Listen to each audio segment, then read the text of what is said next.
show you, okay, how this all implements into money management in order to give you an edge in the markets, okay?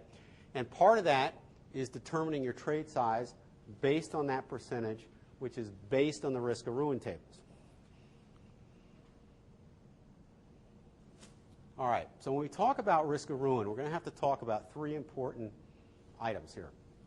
One is called the win ratio, and this is how many trades do you win versus how many trades do you lose.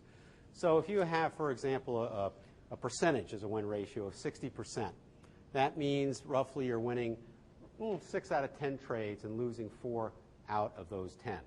Okay? And as traders, that's not a bad percentage over time, consistently.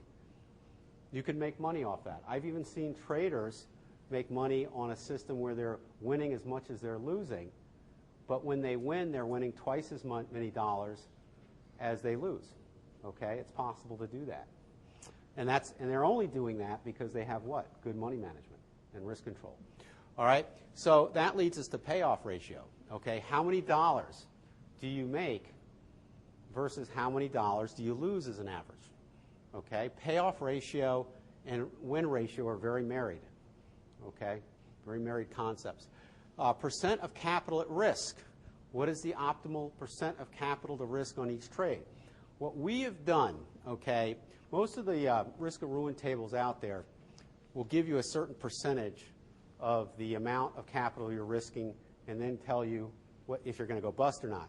What we did with the formulas we showed you is inverse that, so we're solving for the percent of capital at risk. Okay? All right, so let's take a look here. All right, we pretty much went through this, but let's talk a little bit more about the payoff ratio. I think the win ratio everybody's got. The payoff ratio, again, the average winning trade, it's divided by the average losing trade. So these are the formulas to actually calculate these ratios. So example, a $300 divided by 100, or 3 to 1. So if you have a payoff ratio of 3, that's what it means. You're winning $300 for every $100 you're losing, or it can be represented as a 3 to 1 ratio. Okay? And of course, the win ratio is the number of wins divided by the total number of trades. Okay, so we discussed all this already. We use as a rule of thumb, 2% will work for most of you. Okay? If you wanted to be more precise, you'd have to keep accurate results, okay, of your trades. And actually, the risk of ruin formula is pretty complicated. Okay, so it's probably too complicated for most to use.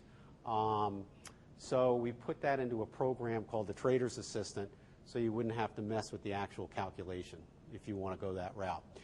Now, on this table, you probably want to use your handouts. It'll be a little clearer to see. But in this situation here, okay, basically it's showing how the payoff ratio and the win ratio are married concepts. So in our example I was telling you before, if you had a guy or a trading system that was winning 50% of the time, but as soon as his payoff ratio gets over 2 to 1, it's actually very difficult for him to go bust. Okay? And likewise, if you're at 60% and your payoff ratio is 2 to 1, again, very difficult. When it gets down to 1 to 1, it starts to increase quite a bit. Okay? So the idea here is, and what I like to do when I think about these concepts, when you think about payoff ratio, since it's giving you the dollars of win versus loss, think about that as how effectively you're keeping your losing trades small. Okay?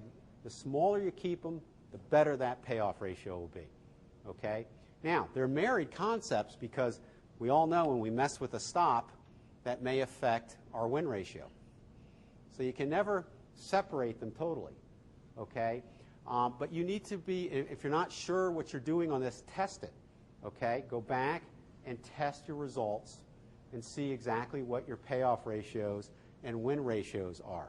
Okay? If you find your payoff ratio is 1 to 1, okay, but you have a system that's winning, 90% of the time or 80% of the time, guess what? You're going to be profitable. Okay? But if you're not winning that much, then you need to get that payoff ratio up. Chances are you need to work on your stop loss program and get those losing trades in line so they're smaller.